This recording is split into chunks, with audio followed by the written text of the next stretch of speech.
Les équipes, j'ai toujours confiance. Moi. On va continuer sur l'IFS version 6.1 et le BRC version 8, donc avec juste effectivement les nouveautés de ces deux référentiels. Et je laisse donc la parole à Daniel Lester et Nathalie Dagnon. Bon, alors je vais essayer de ne pas vous endormir et de ne pas forcément rentrer dans tous les détails, parce qu'en 20 minutes, ça va être assez concis. Par contre, je n'ai pas le droit à un traitement préférentiel. Excuse-moi. Je dois gérer moi-même ma présentation. Alors, ce matin, on a parlé achat, on a parlé problématique qualité. Et problématiques qualité, elles sont quand même beaucoup liées aussi aux contraintes de la certification. Et moi, on a choisi de vous représenter un petit peu les nouveautés sur l'IFS version 6.1 et le BRC version 8. Les deux référentiels ont évolué de façon un peu différente. Et ça rentre dans le cadre en fait, du Global Food Safety International qui a fait évoluer son document de référence avec une grosse problématique qui est la gestion des fraudes.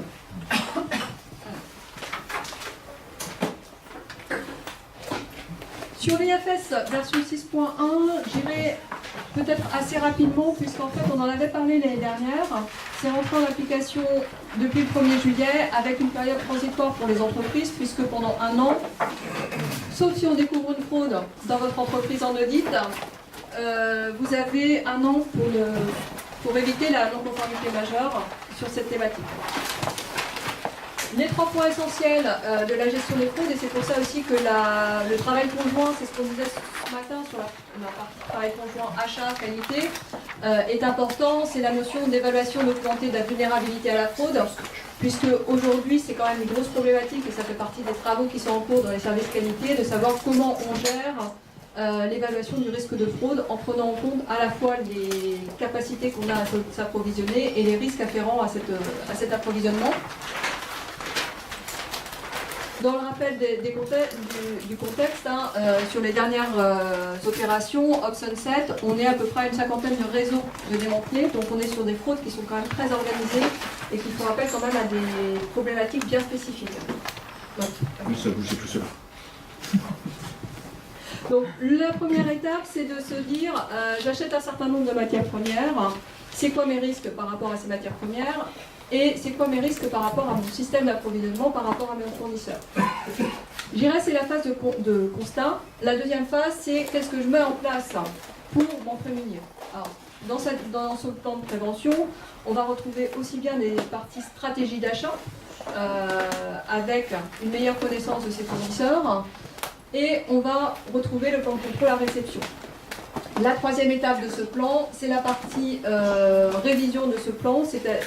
Ce matin, on a parlé de connaissance des marchés. C'est la phase de connaissance des marchés qui va permettre de mettre à jour cette évaluation des risques. Puisqu'en fait, et là c'est plus aussi les acheteurs qui ont tout leur rôle à jouer là-dessus, c'est bien la connaissance du marché qui fait qu'à un moment donné, on a une pénurie sur une matière première qui est quand même tentante pour refaire le tour. Donc ça, on en avait pas mal échangé l'année dernière.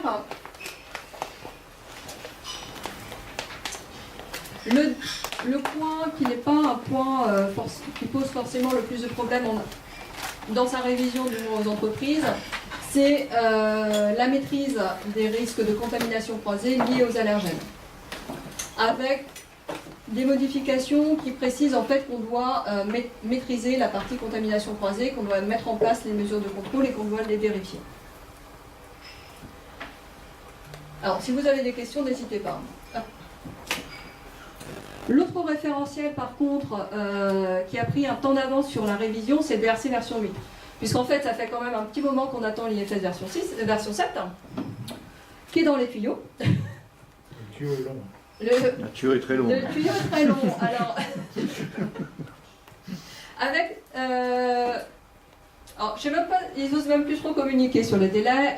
Il y a un draft, en fait, ils ont finalisé la partie checklist avec une volonté qui est complètement différente du BRC version 8, puisqu'en fait, la volonté de l'IFS, c'est de réduire le nombre de clauses pour avoir un système de notation qui soit beaucoup plus discriminant.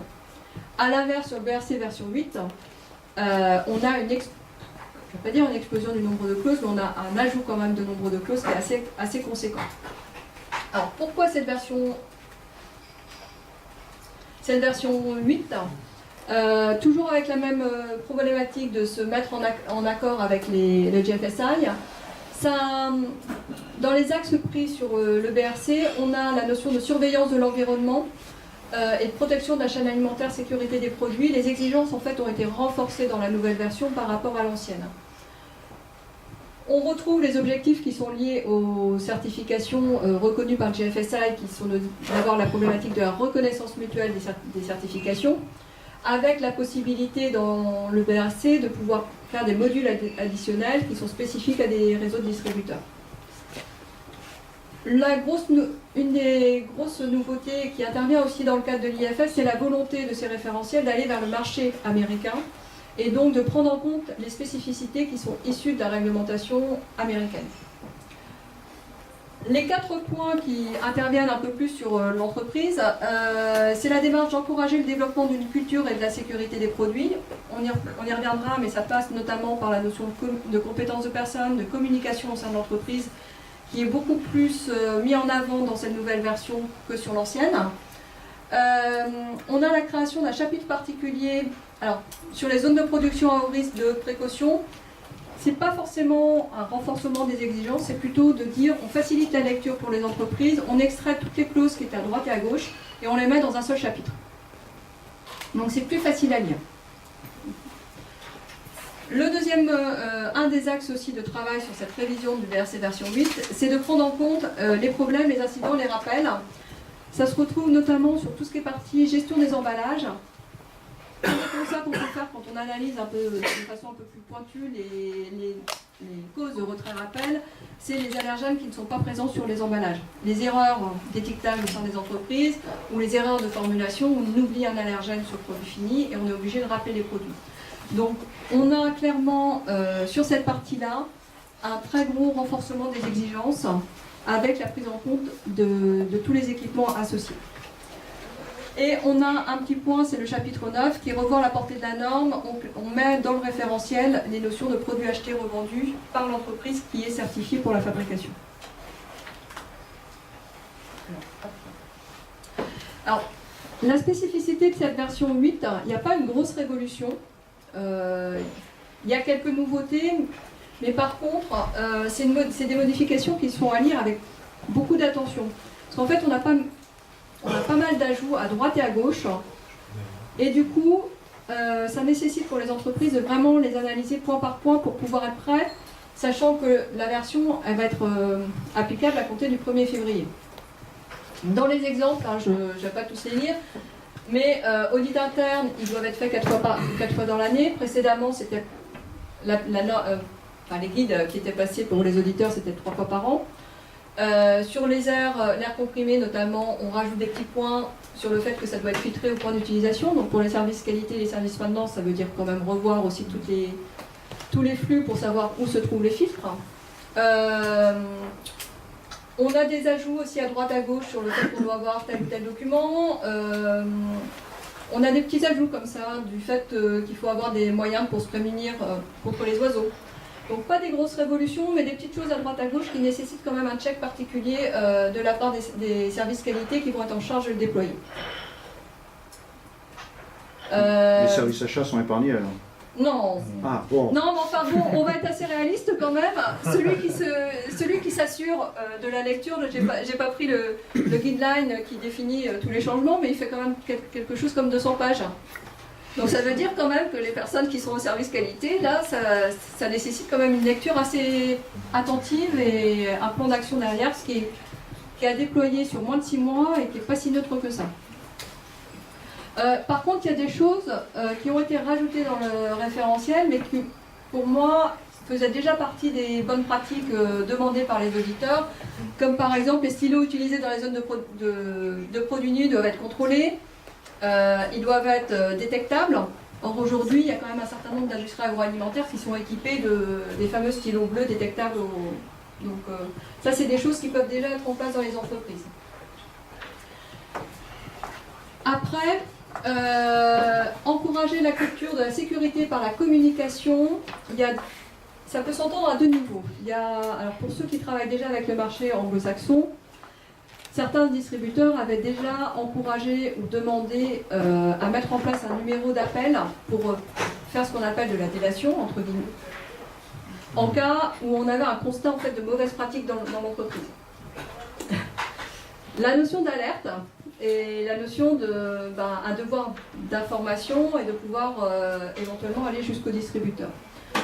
Là, ce que nous demande l'entreprise, le BRC, c'est que l'entreprise doit disposer d'un système de signalement confidentiel qui permette au personnel de signaler tout problème relatif à la sécurité, l'intégrité, la qualité et la légalité. Ça peut être un numéro d'appel, et ce numéro doit être clairement communiqué au personnel. Donc ça doit être un numéro qui est affiché, une procédure qui soit connue par le personnel. Derrière, la direction de l'entreprise doit disposer d'un processus d'évaluation des problèmes soulevés. Les enregistrements de l'évaluation et le cas échéant, les mesures prises doivent être documentés. Donc à voir aussi au niveau de l'entreprise à quel niveau on fait remonter ces informations-là. Après, encourager la culture de la sécurité, ça passe aussi par la communication des changements au sein de l'entreprise. Donc on retrouve à plusieurs endroits cette notion de communication du changement au sein de l'entreprise. Quand on modifie un étiquetage à un endroit de l'entreprise, il faut s'assurer que jusqu'au bas de l'utilisateur, l'information soit bien passée. Il y a des petits ajouts. Petit appel à vigilance, juste on en parlait ce matin. Trop souvent, je dis ça en tant que témoin, dans les entreprises, il y a une confusion entre l'expression d'une information, publication et la communication. Je veux dire par là que, quand je dis alors, montrez-nous vos communications, alors on va vous dire, ils montrent des piles de papier, tout le monde les a eues. Ok? Vous avez comme retour? Comme retour. Qu'est-ce qu'il veut dire tout? Il n'y a pas communication. Communication, c'est mettre et avoir en commun. Vous voyez ce que je veux dire? Donc c'est un point, souvent on en parle et on loupe d'aller jusqu'au bout de la promesse qui est derrière le mot. Donc vérifier que l'émission a bien été reçue, bien comprise, et qu'est-ce que ça a provoqué en retour? Est-ce qu'on a bien en commun la même vision de ce qu'il faut obtenir? Donc ça vaut le coup de ralentir le jeu au-delà des textes pour bien s'assurer que ça fonctionne. La finalité derrière, c'est que le produit qui est mis sur le marché a la bonne étiquette qui a été validée par le client. Donc c'est l'opérationnel qui va primer en fait et la notion d'efficacité derrière qui est sous-jacente. Un petit point qui est rajouté et qui rejoint un peu les débats que l'on avait ce matin, on parlait de questionnaire fournisseur. Le BRC a rajouté de façon intentionnelle que les questionnaires fournisseurs doivent inclure un certain nombre d'éléments, mais ils doivent avoir été examinés et vérifiés par une personne manifestement compétente. Alors, cet objectif, sous-entendu derrière, c'est bien beau d'avoir tous les documents, c'est bien beau de les avoir sur une plateforme, encore faut-il qu'ils soient exploités par l'entreprise derrière et qu'il en ait fait quelque chose de cette information. Et ça peut être là aussi où ça peut être compliqué pour les entreprises. Et on retrouve aussi un peu cette même notion sur la partie résultat des analyses, où on nous dit que la signification doit être comprise. Et lorsque des limites légales s'appliquent, celles-ci doivent être comprises et des actions adaptées doivent être prises rapidement face à tout dépassement de ces limites. C'est-à-dire que c'est bien de faire des analyses, c'est bien de savoir dire si elles sont conformes ou non conformes, et derrière de prendre des décisions adéquates. Alors, c'est facile à dire à l'oral, c'est des fois un peu plus compliqué en termes de communication dans l'entreprise, de compréhension de toutes les données qu'on peut avoir.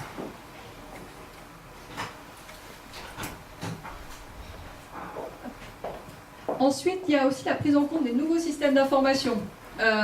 On parlait ce matin de la blockchain et on parlait de la notion de gestion de crise et de la communication qui peut être faite au niveau des différents intervenants lorsqu'ils sont mis en cause.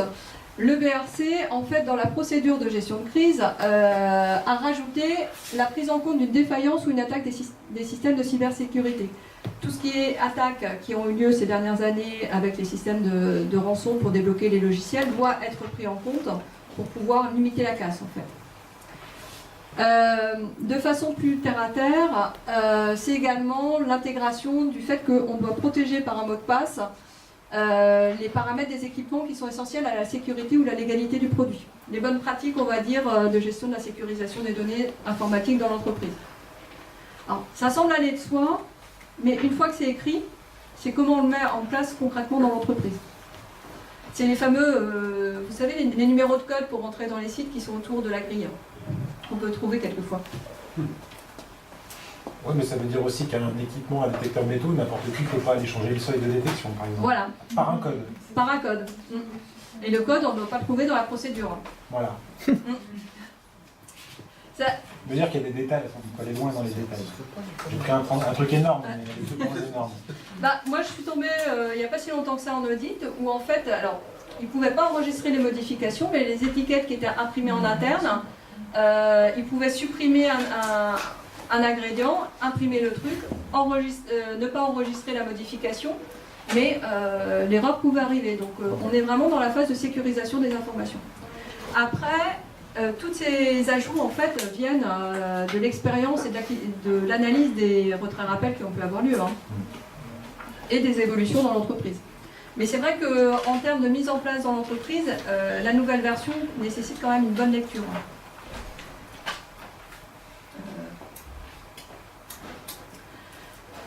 Pour ceux qui sont déjà certifiés BRC, vous connaissez la joie de remplir le plan d'action corrective avec le BRC.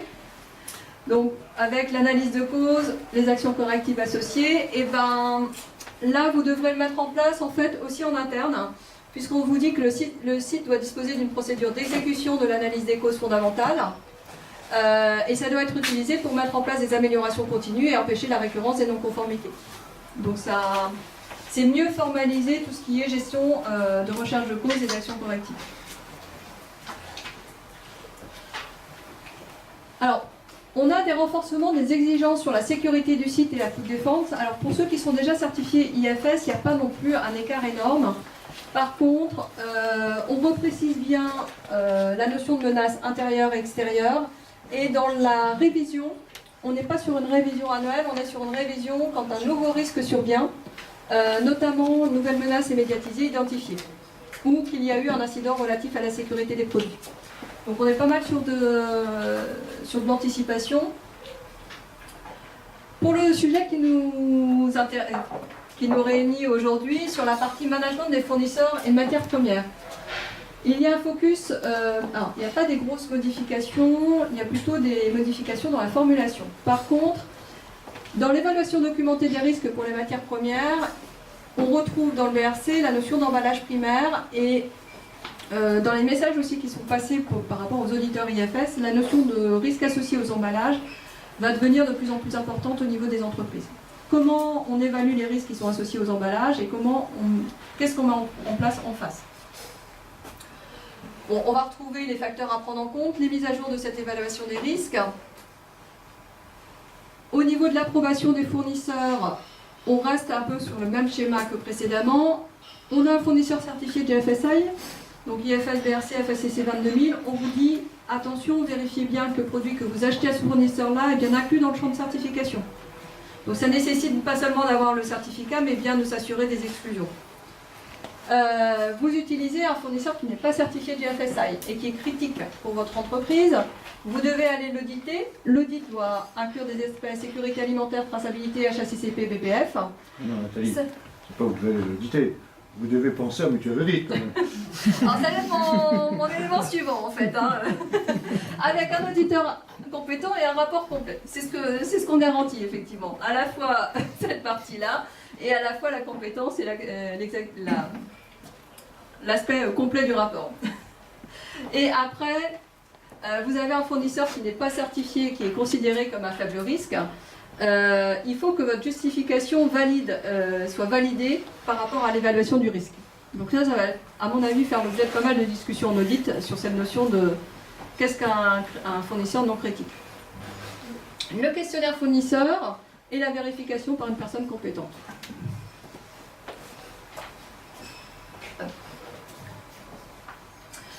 On intègre le management des fournisseurs de services. Alors, ça rajoute quelques éléments complémentaires sur la notion de prise en considération des risques posés à la sécurité sanitaire, à la qualité des produits, le respect des exigences juridiques spécifiques, le respect des risques potentiels affectant la sécurité du produit. Donc on peut aussi intégrer là-dessus toute la partie traçabilité informatique, prestataire informatique, qui peuvent aussi avoir un impact non négligeable sur cette partie-là. À la fin, je vais arriver à me servir de ma souris. Gestion des étiquetages. Le contexte, des retraits-rappels qui font suite à des erreurs d'étiquetage. Je pense qu'il y a pas mal d'entreprises qui ont été un jour ou l'autre impactées par cette partie-là. Une conséquence, c'est le renforcement des règles, avec des prises en compte de tout ce qui est réglage, changements apportés aux paramètres des imprimantes, des contrôles qui doivent être mis en place pour garantir que seuls les matériaux correctement imprimés sont disponibles dans les machines d'emballage. Donc ça pose la question de savoir comment on garantit en permanence sur un lot qui fait 10 000 UVC la qualité de l'impression sur les DLC, les numéros de lot, ce genre de choses. Et la bonne utilisation de l'emballage. Donc, je vais aller un peu plus vite. Ensuite, on a des introductions sur des procédures, des informations, le contrôle des aspects des informations relatives aux allergènes qui ont été rajoutées. La notion aussi de tout ce qui est équipement de vérification en ligne, notamment les lecteurs de code barre qui sont utilisés pour vérifier les étiquettes. Les équipements doivent être testés au début du processus d'emballage, à la fin du processus, à une fréquence basée sur la capacité du site à identifier, retenir, empêcher la libération de tout matériau. Et en cas de défaillance, le site doit établir et mettre en place des procédures. Donc ça va peut-être un petit peu au-delà de ce qui est fait sur des caméras ou ce genre de choses dans les entreprises. Ou du moins d'aller vérifier comment ça se passe.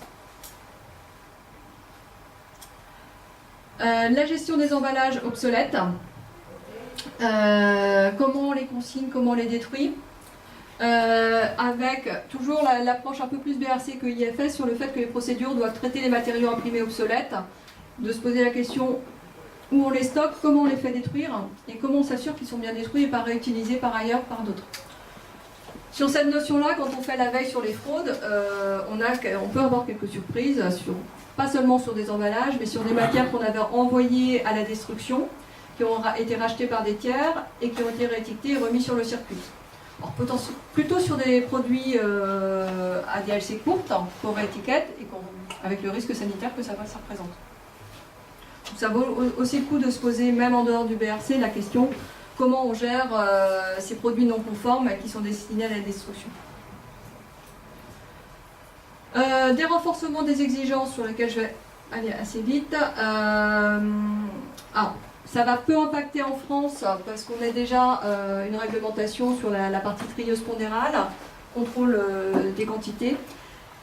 Après, il y a un parti pris du BRC qui est complètement différent de ce qui se profile pour l'IFS version 7.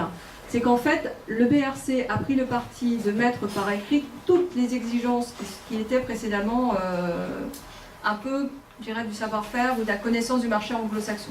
Donc on se retrouve avec un référentiel qui est très touffu, à lire avec précaution et avec beaucoup de points à checker en fait. Ça laisse peu de latitude pour l'entreprise pour dire pour maîtriser mon risque de corps étranger, pour maîtriser mes emballages, je m'organise comme ça. Le BRC vous dit clairement, vous devez avoir mis ça en place. Donc c'est très directif.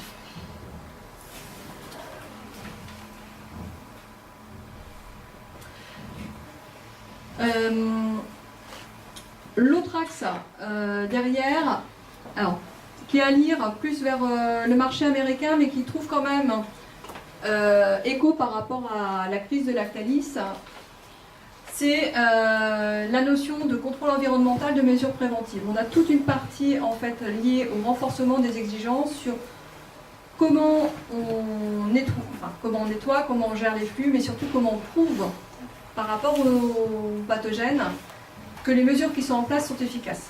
Donc c'est-à-dire que par rapport à tout ce qui suit, que je ne vous passerai pas forcément en détail, mais vous aurez le support, on a un renforcement des niveaux que l'on doit atteindre en termes de nettoyage sur les pathogènes, on a un renforcement sur le contrôle des bactéries à aller chercher dans l'environnement et la gestion quand on en trouve. Bon, a priori, ça fait partie aussi des points qui sont en discussion au niveau français pour le rentrer dans la prochaine loi qui est en cours de discussion. Donc on sera peut-être un peu en avance par rapport au VRC sur ce point-là, mais c'est un élément fort de la nouvelle version.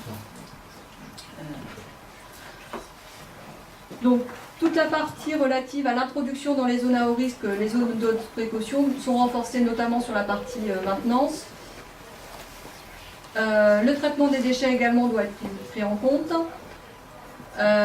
Toute la partie NEP a été aussi renforcée. c'est pas forcément renforcé dans le sens, ça va pas forcément modifier les pratiques actuelles de l'entreprise, par contre ça clarifie quand même pas mal d'exigences. Je sais pas ce que tu en penses, Daniel, là-dessus. Ouais, il y a beaucoup de textes, mais ça change. C'est plutôt, ça clarifie les choses. Il rentre plus dans le détail, mais en pratique, je vois pas trop comment ça va impacter. Mais c'est vrai que rien que sur les nappes, il y a une tripotée, quoi. C'était déjà assez long dans le verset, et là ils ont ajouté encore 3 ou 4. Je ne suis pas rentré dans le détail dessus, mais ils ont rajouté 3 ou 4 exigences. Complémentaires. Ouais. Ben, en fait, si on revient, en fait, pourquoi cette nouvelle version, il y a la notion d'internationalité, qui était déjà présente, mais c'est de se dire, en fait, on ne laisse pas le choix à la culture par les pays. Nous, on veut que ce soit fait de telle façon. Notre vision de la sécurité alimentaire, de la qualité produit, ça doit passer par telle procédure. L'IFS repart plus sur une évaluation des risques et une mise en place effective. La notion d'efficacité. 2 minutes, donc c'est ce que j'ai dit à l'oral en plan d'échantillonnage, méthode, micro-organismes visés. En termes de calendrier, je vais même aller moins plus vite que les deux.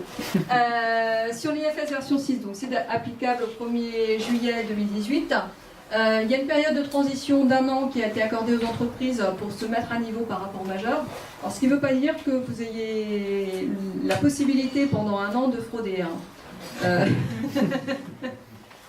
Pour rappel, quand même, la finalité de ces référentiels, c'est de mettre sur le marché des produits sûrs, légaux et conformes au cahier des charges. Donc l'objectif de l'audit IFS ou BRC, c'est quand même de se prémunir de la fraude chez le fournisseur, chez l'entreprise que l'on certifie. Donc là-dessus, il n'y a pas d'état d'âme. Le BRC version 8 est applicable à compter du 1er février 2019, donc c'est quasiment demain. Et sur l'IFS version 7, on espère que le draft sorte début 2019, ce qui fera plutôt une application en fin 2019, voire 2020. Mais là, c'est l'avenir qui nous le dira, en fait.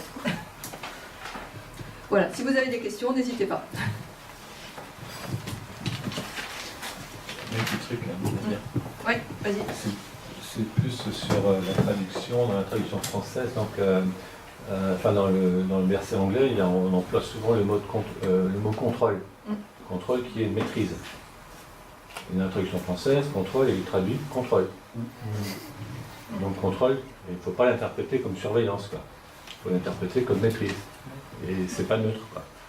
Et on le voit, dans la traduction française, il y a souvent le mot contrôle et c'est interprété comme le mot maîtrise. Oui. Alors, l'IFS, la version officielle, c'est l'anglais, mais on base beaucoup sur la version française. Le BRC, tu as raison, il y a énormément d'erreurs de traduction. Il y en a certaines qui sautent aux yeux, mais la version anglaise, l'avoir sous le coude, est quand même nécessaire et fortement utile. Et puis un autre point aussi, au chapitre HACCP, on demande donc d'étudier tous les dangers, donc biologiques, physiques, fraude et malveillance. Ça figure au chapitre HACCP. Ah oui, alors qu'aujourd'hui, vous êtes quand même sur une analyse à part. Et enfin, en termes de philosophie, quoi, au-delà donc de différents items, quoi, parce que la façon dont je l'ai relu, je ne suis pas rentré dans le détail, mais ils apportent beaucoup d'importance à l'efficacité de ce qu'on fait, quoi. L'exemple que tu donnais, quoi, ok, on a une analyse, on a fait une analyse, ok. Maintenant, qu'est-ce qu'elle veut dire cette analyse? Comment on l'interprète? Qu'est-ce qu'on en fait, quoi? Et cette notion d'efficacité, on va retrouver aussi l'efficacité ou l'amélioration continue aussi, notamment à travers les actions correctives. Okay, on a identifié les actions correctives, on met des actions correctives, mais est-ce que ces actions-là ont été vraiment efficaces? Comment je montre que ça a été efficace? À différents chapitres, à différents points, on va trouver cette notion d'efficacité.